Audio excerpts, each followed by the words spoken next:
प्यारे विद्यार्थियों, आप सभी का स्वागत है। आज हम कक्षा 12 हिंदी अनिवार्य के जो एक महत्वपूर्ण बिंदु पद परिचय पर बातचीत करने वाले हैं। पद परिचय जो हमारे पाठ्यक्रम में 2 अंक का एक टॉपिक है और उसमें 2 अंग्रेजी की स्पेलिंग हमारी परीक्षा में आती हैं और हमें उनका हिंदी अनुवाद लिखना होता है। हमें स्पेलिंग को याद नहीं रखना, केवल उसका हिंदी अनुवाद सीधा लिखना है। और जो स्पेलिंग जो आती हैं पारिभाषिक शब्दावली की, वो ऐसी होती हैं जो सरकारी कार्यालयों में प्रयोग में ली जाती हैं। तो उन पर ही हम आज अपनी बातचीत करने वाले हैं। तो अभी शुरू करते हैं हमारी कक्षा। देखो, पहले हम एक शब्द यहाँ पर है एकेडमी। तो एकेडमी शब्द जो है, इसका जो अर्थ है वो है अकादमी। अकादमी आपने देखा होगा, बहुत सारे विद्यालयों के नाम के आगे भी एकेडमी लिखा होता है, जैसे सेंट्रल एकेडमी। तो इस तरह से ये शिक्षण व्यवस्था के लिए प्रयुक्त शब्द है, लेकिन हमें केवल इसका सीधा सीधा अनुवाद लिख देना है अकादमी। हमें और किसी तरह से दिमाग नहीं लगाना। ये पारिभाषिक शब्द हैं, इनका जो अर्थ आपको बताया जाता है वही अर्थ इनका निकलता है। इसके बाद में हम एक और शब्द ले रहे हैं, जैसे एबिलिटी। एबिलिटी जो है, इसका अर्थ होता है योग्यता। बहुत बार बोलते हैं कि उसमें तो एबिलिटी ही नहीं है। तो एबिलिटी का मतलब योग्यता, कि वो एबल है कि नहीं है, मतलब योग्य है। तो एबल से ही बना है एबिलिटी शब्द। तो आपको दूसरा ही शब्द याद क्या रखना है, एबिलिटी याद रखना है। अभी हम एक और शब्द ले रहे हैं यहाँ पर, एड हॉक। एड हॉक का अर्थ होता है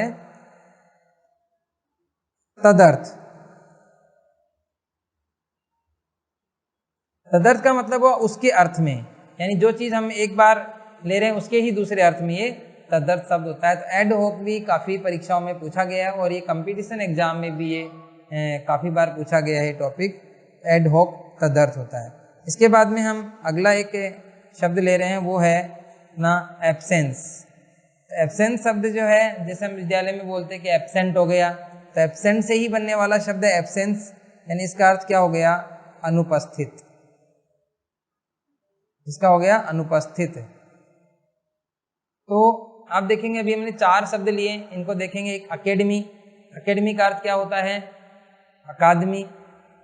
दूसरा एबिलिटी यानी योग्यता, एड हॉक तदर्थ और एब्सेंस अनुपस्थित।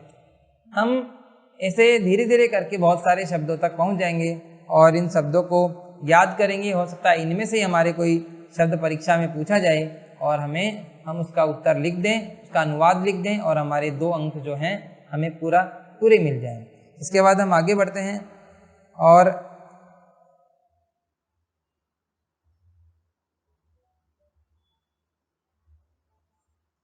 देखिए, अभी एक और शब्द हम ले रहे हैं, एक्ट। एक्ट का जो अर्थ होता है वो होता है अधिनियम। अधिनियम, अधिनियम हम जैसे हमारे कॉन्स्टिट्यूशन के पार्ट में भी पढ़ते हैं, कुछ नियम बनाते हैं और जब नियम एक ऊपरी स्तर पर बन जाते हैं तो वो क्या कहलाते हैं, अधिनियम कहलाते हैं। इसी से संबंधित, एक्ट से ही संबंधित एक और शब्द जो है हमारे पास, वो है एक्शन। यानी एक्शन शब्द है जिसका अर्थ होता है कार्यवाही। जिसका अर्थ कार्यवाही होता है, यानी किसी भी, जैसे कभी लिखते उसने एक्शन लिया, सरकार ने एक्शन लिया। एक्शन लिया मतलब कार्यवाही की। कभी बोलते हैं मैं उसके खिलाफ एक्शन ले लूंगा, मतलब कार्यवाही करूंगा। तो इस तरह से ये शब्द भी प्रचलित है। एक्शन का अर्थ है कार्यवाही। अगला जो हम एक शब्द ले रहे हैं, एरियर। एरियर शब्द भी सरकारी जो कार्यालय हैं उनमें काफ़ी प्रचलित है। तो एरियर शब्द जो है, इसका जो अर्थ होता है वो होता है बकाया। यानी जैसे हमें किसी महीने का वेतन मिलने वाला था और किसी कारण से वो वेतन हमें पूरा नहीं मिला, अधूरा मिला और बाद में जाकर मिलेगा, तो हम उसको बोलते हैं एरियर। तो एरियर का अर्थ होता है बकाया। इसके बाद में अगला एक और शब्द जो है वो ले रहे हैं हम, अवार्ड। अवार्ड शब्द जो है, इसका जो अर्थ होता है वो क्या होता है, वो होता है इसका अर्थ पंचाट।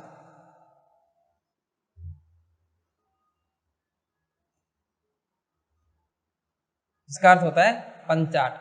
वैसे हम सामान्य तो बोलते हैं अवार्ड मिला, लेकिन अवार्ड हमें अगर हिंदी आ जाए परीक्षा में अवार्ड का मतलब क्या होता है, तो हमें वहाँ पर जाकर ये मतलब हमें नहीं आता है, तो हम इसका भी याद रखेंगे कि अवार्ड का क्या अर्थ होता है, पंचाट। तो देखेंगे कि चारों शब्दों पर डिस्कस करेंगे। एक्ट का क्या होता है, अधिनियम होता है। एक्शन का मतलब क्या होता है, कार्यवाही होता है। और एरियर का क्या अर्थ होता है, बकाया। और एक जो इसमें से लिया अवार्ड, जिसका अर्थ क्या होता है, पंचाट होता है।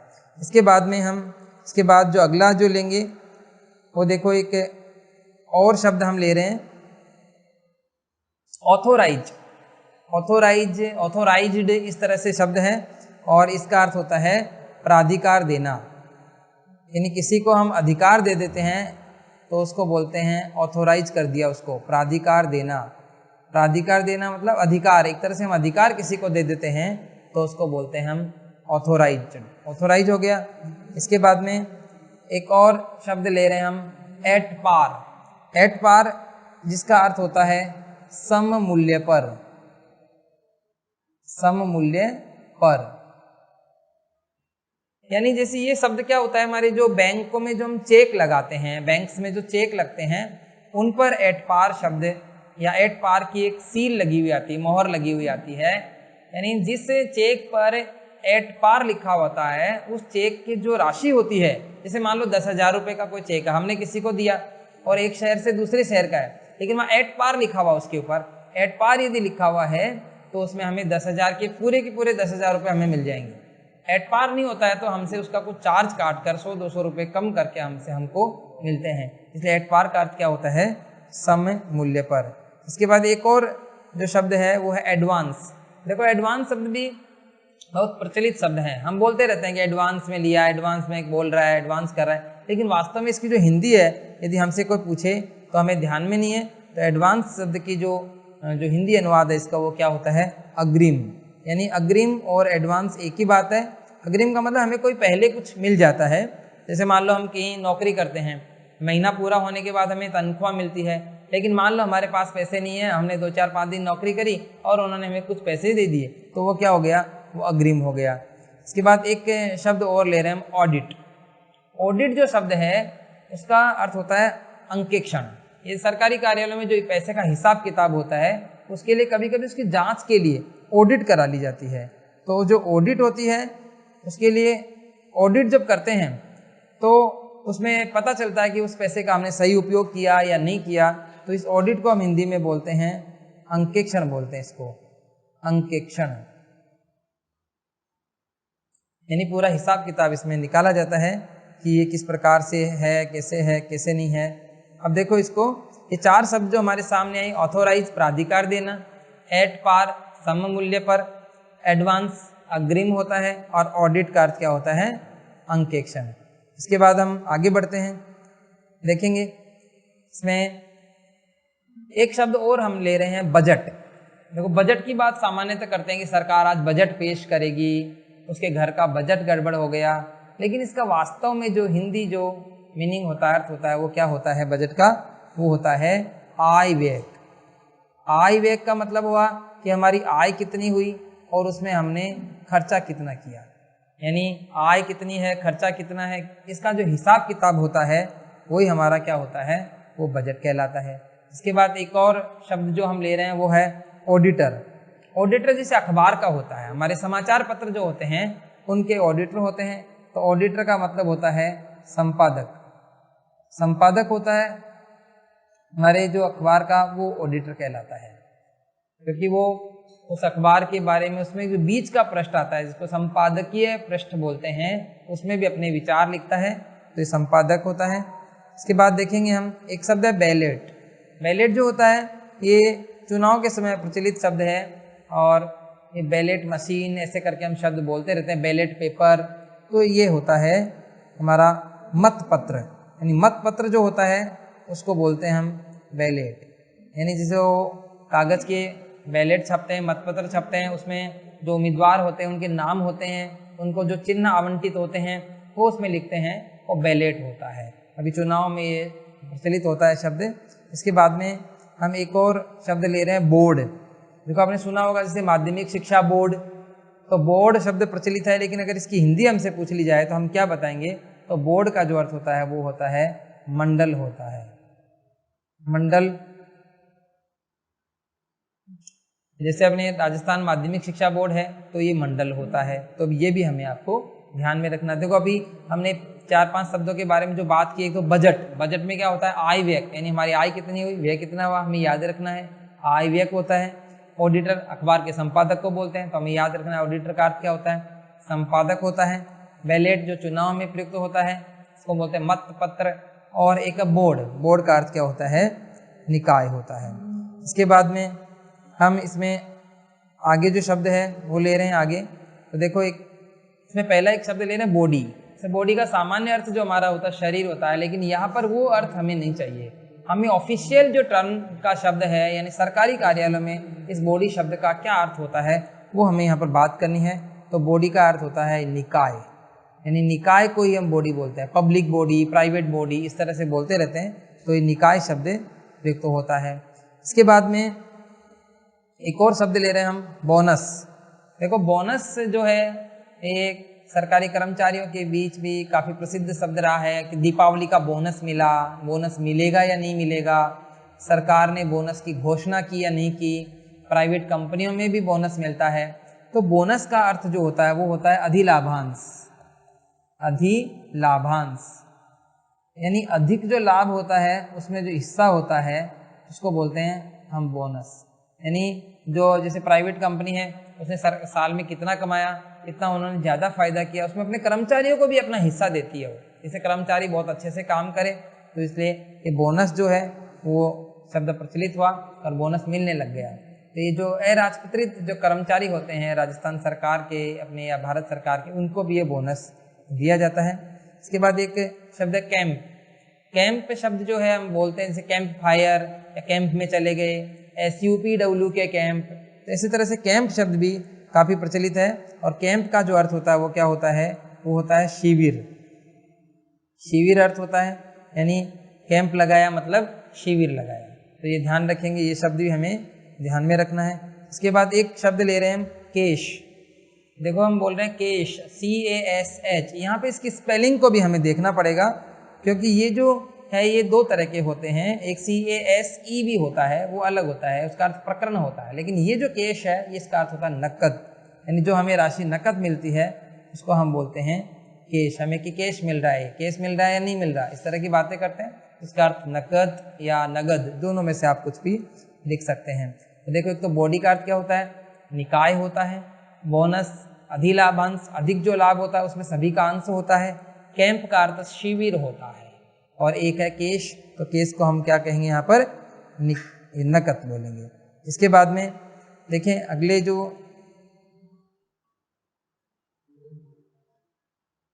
शब्द हैं वो देखो, एक लिया हमने CASE केस। अभी हम बात भी कर रहे थे शब्द की कि ये केस अलग होता है और वो केश अलग, वो केश होता है, ये केस होता है। और ये जैसे कोर्ट में कोई केस है, केस लड़ना है, उसने उस पर पुलिस केस कर दिया, वो केस है ये। तो इस केस का जो अर्थ होता है वो होता है प्रकरण, इसका अर्थ होता है प्रकरण कह सकते हैं हम इसको, कोई मामला कह सकते हैं, ये केस होता है, CASE केस होता है। इसके बाद में एक शब्द हम ले रहे हैं सेंसस। सेंसस शब्द जो है इसका अर्थ होता है जनगणना, जनगणना, सेंसस रिपोर्ट ऐसे हम बोलते रहते हैं। तो सेंसस का अर्थ क्या होता है, जनगणना है, ये हर 10 साल में होती रहती है, तो ये जनगणना की बात, सेंसस का हमें ध्यान में रखना है। इसके बाद एक शब्द है कास्ट, CASTE कास्ट। कास्ट हम बोलते भी हैं, बैकवर्ड कास्ट है, अदर कास्ट है, अदर बैकवर्ड कास्ट है, इस तरह बोलते रहते हैं। तो कास्ट का जो अर्थ होता है वो क्या होता है, वो होता है जाति, यानी जाति के लिए प्रयुक्त शब्द है कास्ट। अदर बैकवर्ड कास्ट जैसे OBC को बोलते हैं, शेड्यूल कास्ट अनुसूचित जाति, अनुसूचित जनजाति, शेड्यूल ट्राइब्स, इस तरह से बोलते रहते हैं। तो ये शब्द भी हमें काफ़ी प्रचलित शब्द है। और इसके बाद में एक अगला शब्द जो है वो है चार्ज। हम बोलते हैं उसको चार्ज दिया, चार्ज दिया, लेकिन चार्ज का वास्तव में अर्थ क्या होता है, तो इसका अर्थ होता है कार्यभार, यानी एक व्यक्ति का कार्यभार किसी दूसरे को दे देना, उसको चार्ज दे देना, उसके ऊपर अधिक चार्ज है, मतलब उसके कार्य का भार उसके ऊपर अधिक है, तो उसको क्या बोलेंगे, चार्ज बोलेंगे। तो चार्ज का अर्थ ये है। चार्ज एक दूसरे अर्थ में भी आता है कि उसमें चार्ज लगा देंगे, तो वो भी अलग से चार्ज होता है। तो इस तरह से चाहे को केस का अर्थ होता है प्रकरण, सेंसस का क्या होता है जनगणना, और कास्ट का मतलब क्या होता है जाति, और एक है चार्ज मतलब अधिभार। इसके बाद देखेंगे हम आगे, देखो एक शब्द है क्लेम, CLAIM, क्लेम शब्द जो है वो यहाँ पर हम ले रहे हैं। तो क्लेम का अर्थ क्या होता है, होता है दावा, यानी हम किसी का दावा करें किसी चीज पर तो वो क्लेम होता है। उसने क्लेम कर दिया मतलब दावा कर दिया उस चीज पर, मतलब वो कि ये चीज मेरी है, इस तरह से वो क्लेम कर देते हैं। इसके बाद में अगला जो शब्द है वो है कमीशन। देखो कमीशन जो शब्द है वो जैसे हम बोलते हैं राजस्थान पब्लिक सर्विस कमीशन, तो इसका हिंदी अर्थ क्या हो गया, राजस्थान लोक सेवा आयोग, तो इसका अर्थ क्या हो गया, आयोग हो गया। तो आयोग के लिए ये शब्द क्या होता है, प्रचलित होता है। कमीशन का अर्थ क्या होता है, आयोग होता है। इसके बाद में देखो अगला एक शब्द है चेयरमैन। चेयरमैन, चेयर वैसे कुर्सी को बोलते हैं, लेकिन यहाँ पर जो शब्द है ये चेयरमैन शब्द है। इसका जो अर्थ क्या होगा, यहाँ पे इसका अर्थ होता है अध्यक्ष। अध्यक्ष के लिए प्रयुक्त शब्द होता है चेयरमैन, तो अध्यक्ष को बोलते हैं। हालांकि अध्यक्ष के लिए प्रेसिडेंट और अदर शब्द भी काम में आते हैं, लेकिन यहाँ पर हम चेयरमैन का जो अर्थ है वो भी हमें क्या करना है, अध्यक्ष ही करना है। इसके बाद में अगला एक और जो शब्द है वो है कॉपी। हम बोलते रहते हैं कॉपी, कॉफी, इस तरह से बोलते रहते हैं, लेकिन वास्तव में कॉपी जो कभी कभी सुना होगा कि इसकी कॉपी करा के ले आओ, इसकी 5 कॉपी कर दो, तो कॉपी इस अर्थ में प्रयुक्त होता है। जैसे मान लो एक हमारे पास एक आधार कार्ड है और उसकी हमें कॉपी करवानी है, बोलते इसकी कॉपी कर दो या फोटो कॉपी कर दो, इस तरह से हम बोलते हैं। तो कॉपी शब्द का जो अर्थ होता है वो क्या होता है, होता है प्रतिलिपि। प्रतिलिपि यानी वैसी की वैसी एक और चीज हमारे पास हो जाए, इसलिए कॉपी शब्द प्रयुक्त हुआ। तो ये हमें देखो क्लेम का अर्थ क्या होता है, दावा होता है। कमीशन क्या होता है, आयोग होता है। चेयरमैन अध्यक्ष को बोलते हैं, और कॉपी किसको कहते हैं, प्रतिलिपि को कॉपी कहते हैं। तो इस प्रकार से हमें क्या है, ये शब्द में ध्यान में रखने हैं। अब आगे देखेंगे हम एक और शब्द जो हमारे सामने है करेंसी। करेंसी शब्द जो है वो भी काफी प्रचलित है कि उस देश की ये करेंसी है, इस देश की, हमारे देश की करेंसी ये है। तो करेंसी का जो अर्थ होता है वो होता है मुद्रा, यानी जो जैसे हमारे रुपए चलते हैं, हमारे देश में रुपए चलते हैं, किसी दूसरे देश में डॉलर चलती है, कहीं पौंड चलते हैं, तो वो क्या है उनकी करेंसी है। तो करेंसी का अर्थ क्या होता है, मुद्रा, ये हमें ध्यान में रखना है। एक और शब्द हम ले रहे हैं बिल, BILL, बिल। तो बिल का अर्थ क्या होता है, बिल का अर्थ होता है विधेयक। जो कि लोकसभा में बिल पेश किया तो वो बिल यहाँ पर क्या होता है, इस अर्थ में आता है विधेयक के लिए हमें प्रयुक्त होता है, तो विधेयक बोलते हैं। इसका भी हमें ध्यान में रखना होगा। आगे जो एक शब्द हम ले रहे हैं एफिडेविट। एफिडेविट शब्द जो है वो काफ़ी प्रचलित शब्द है कि उसने एफिडेविट देना पड़ेगा, उसमें एफिडेविट बनवाना है। तो एफिडेविट का अर्थ क्या होता है, शपथ पत्र होता है, शपथ पत्र। तो शपथ पत्र के लिए प्रयुक्त होता है सर एफिडेविट, उसको हलफनामा भी इसे बोलते हैं, लेकिन हमारे लिए हिंदी शब्द जो है वो शपथ पत्र इसके लिए प्रयुक्त होता है, वो हमें ध्यान में रखना है। इसके बाद में एक और शब्द हम ले रहे हैं डेटा। और डेटा का अर्थ क्या होता है, डेटा का अर्थ होता है आंकड़े, यानी हमें आंकड़े जो हैं उसके लिए ध्यान में रखना है कि आंकड़े के लिए शब्द प्रयुक्त होता है डेटा। और ये 4 शब्द, यानी डेटा इकट्ठे हो गए मतलब आंकड़े इकट्ठे हो गए, इस तरह से ध्यान में रखना है। तो देखो करेंसी, करेंसी का अर्थ क्या होता है, मुद्रा होता है। बिल, बिल का अर्थ क्या होता है, विधेयक होता है। और एफिडेविट का अर्थ होता है शपथ पत्र, और डेटा का अर्थ होता है आंकड़े। आप इस तरीके से इनको याद कर सकते हैं। इसके बाद में हम देखो और जो शब्द ले रहे हैं कुछ, इसमें देखो एक शब्द हमारे पास है डोमिसाइल। डोमिसाइल का मतलब होता है, जैसे डोमिसाइल सर्टिफिकेट भी बनाते हैं जो कि उसी राज्य का व्यक्ति है या नहीं है। तो इसके लिए जो हिंदी शब्द जो हम प्रयुक्त में लेते हैं वो है अधिवास, यानी वो बहुत वर्षों से, अधिक बहुत वर्षों से उसी जगह पर रह रहा है, इसलिए अधिवास शब्द उसके लिए प्रयुक्त होता है। ये भी हमें ध्यान में रखना है। अगला जो है एविडेंस। एविडेंस जैसे अभी पुलिस केसेस में बोलते हैं कि एविडेंस है क्या आपके पास, मतलब आपके पास गवाह है क्या, इसका सबूत है क्या, तो इसके लिए शब्द काम में लिया जाता है। तो इसका लिए हमें शब्द हो जाएगा गवाह है, शब्द हो जाएगा गवाह है, ये हो गया गवाह। गवाह के लिए, सबूत के लिए भी ये एविडेंस शब्द काम में लिया जाता है। इसके बाद में देखेंगे एक शब्द है डेबिट। तो डेबिट मतलब हमारे जो जैसा मैंने एक डेबिट कार्ड होता है, जैसे हमारे एटीएम कार्ड होता है, वो डेबिट कार्ड भी होता है। यानी हम उससे क्या कर सकते हैं, पैसे जो हो सकते हैं वो निकलवा सकते हैं। यानी हमारे नाम, इसको मतलब नाम बोलेंगे हमें इसमें कि ये जो शब्द है ये नाम के लिए प्रयुक्त होता है। डेबिट शब्द, इसका क्या अर्थ होता है, नाम। देखो इसका अर्थ नाम होता है और इस क्रेडिट शब्द का अर्थ होता है जमा। देखो दोनों को हमने एक साथ ले लिया कि ये शब्द जो हैं ये क्या होते हैं, जैसे हमारे खाते से हम मान लो कहीं से पैसे किसी के नाम करते हैं, किसी को दे देते हैं तो उसके नाम हो जाता है और दूसरे में से वो जमा हो जाता है। जैसे डेबिट कार्ड होता है हमारा, एटीएम से हमने पैसे निकलवाए तो डेबिट कार्ड क्योंकि उसे निकला सकते हैं इसलिए उसके नाम हो जाता है, और एक जमा कराने का प्रोसेस उसमें होता तो वो क्रेडिट हो जाता। और क्रेडिट कार्ड उधार से भी होता है, तो दोनों अर्थ में ये शब्द प्रयुक्त होता है। तो प्यारे विद्यार्थियों, आज की जो हमने कक्षा थी इसमें हमने कुछ पारिभाषिक शब्दों का प्रयोग किया। कोशिश करेंगे कि ये जो पारिभाषिक शब्द जो हम ले रहे हैं इनको आप लोग इस वीडियो को बार बार देखेंगे और इन शब्दों को याद करेंगे। अगली कक्षा भी हम इसी तरह से कुछ और नए शब्दों को लेकर आएंगे और इस तरह 2-3 कक्षाओं बाद ये हमारी जो ये पारिभाषिक शब्दावली की क्लास है पूरी हो जाएगी। और आशा करता हूँ कि इन्हीं शब्दों में से आपकी परीक्षा में शब्द पूछ ली जाए और आपके 2 अंक जो हैं उसके आपको पूरे मिल जाए। आज की कक्षा के लिए इतना ही, धन्यवाद।